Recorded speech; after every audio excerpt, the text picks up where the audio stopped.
Suryapet real estate వ్యాపార association పట్టణ అధ్యక్షులు జలగం సత్యం గౌడ్ జన్మదిన వేడుకలను జిల్లా కేంద్రంలోని రియల్ ఎస్టేట్ వ్యాపార అసోసియేషన్ కార్యాలయంలో ఘనంగా నిర్వహించారు. ఈ సందర్భంగా జిల్లా రియల్ ఎస్టేట్ వ్యాపార అసోసియేషన్ అధ్యక్షులు వీరస్వామి గౌడ్ జలగం సత్యం గౌడ్ ను శాలువాతో సన్మానించి కేక్ కట్ చేసి స్వీట్లు పంపిణీ చేశారు. అనంతరం పట్టణంలోని గ్రామ చివారులో ఆలిటీ ఆటం వరల్డ్ లో అనాథాలకు అన్నదానం కార్యక్రమం నిర్వహించారు. అనంతరం స్థానిక శ్రీ వెంకటేశ్వర కళాశాల ఎదురుగా మొక్కలు నాటారు. ఈ కార్యక్రమంలో జిల్లా గౌరవ సలహాదారులు కృష్ణనాయక్, జిల్లా ప్రధాన కార్యదర్శి శ్రీనివాస్ గౌడ్, జిల్లా ఆర్గనైజింగ్ సెక్రటరీ శ్రీనివాస్ గౌడ్, జిల్లా కోశాధికారి సైదులు, పట్టణ గౌరవ సలహాదారులు గోపాల్ రెడ్డి, రమా కిరణ్ గౌడ్ తదితరులు పాల్గొన్నారు.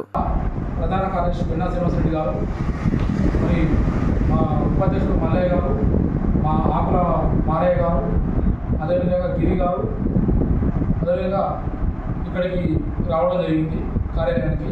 మరి సత్యం గౌడ్ గారు మరి రియల్ ఎస్టేట్ సంఘానికి యూనియన్కి బలోపేతానికి కానీ ఇంకా రియల్ ఎస్టేట్ సమస్యల గురించి కానీ మరిన్ని అప్డేట్స్ కోసం మా ఛానల్ని సబ్స్క్రైబ్ చేయండి.